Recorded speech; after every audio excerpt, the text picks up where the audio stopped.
شہید ہیں وہ چلے گئے، وہ تو اپنا مقام بنا گئے، لیکن آج ہم روزانہ ہر گھنٹے بعد مرتے ہیں اور زندہ ہوتے ہیں. اس کی وجہ صرف ہم کو ہے.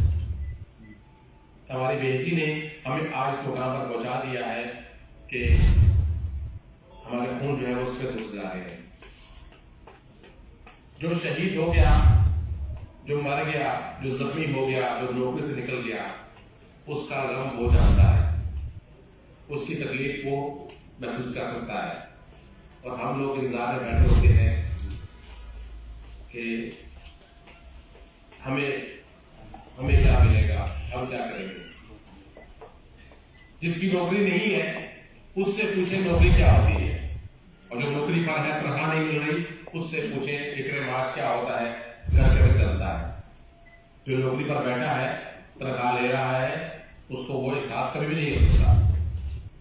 سعدیہ حیدری کا شوہر شہید ہو گیا، اس سے پوچھیں کہ اس کا غم کیا ہے. ہم محسوس نہیں کر سکتے کیونکہ ہم اس اسٹیج پر نہیں ہیں.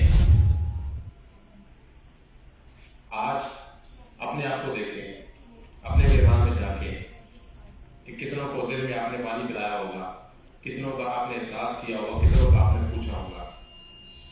آپ جب کسی کو خیریت معلوم کرنے کے لیے ایک خون ڈال کرتے ہیں تو اس کا کلو کے حساب سے خون بڑھ جاتا ہے.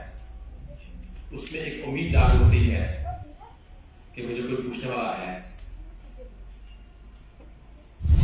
خدا اس بے عزتی سے باہر نکلے اس سے پہلے کہ وہ فکر معاش آپ کی طرف بڑھے اور آپ بھی دوسروں کی طرح خدا نہ خاصہ اللہ نہ کرے بے روزگار ہو یا دنیا سے چلے جائیں اور آپ اپنے پیچھے کام چھوڑ کے جائیں. ہمیں پتا ہے کہ کل آپ جب ہم دنیا میں نہیں ہوں گے تو خدا نہ خاصہ اللہ نہ کرے کہ وہ ہمارے بچوں کو کیا حال ہوگا. ہمیں تو یہ غم آتا ہے.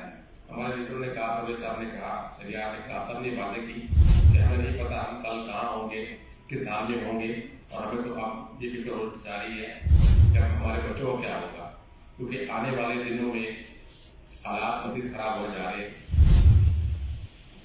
اور جیسے کہ پرویز صاحب نے بھی کہا، شریعہ نے بھی کہا کہ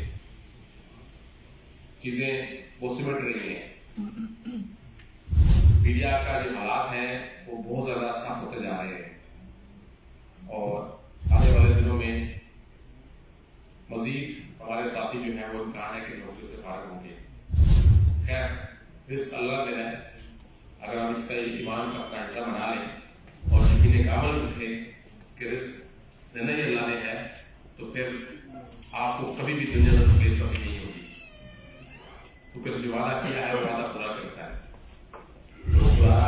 اپنے اندر سے بے عزتی نکالیں، اپنے لیے دوسروں کے لیے سوچیں، دوسروں کا غم بھی کریں، اپنا غم یقین پہلے کریں لیکن دوسرے کا ساتھ بھی کریں، ورنہ آپ کو اس میں سوچنا بھی پڑے گا کہ آپ کی دنیا میں آنے کا مقصد کیا ہے.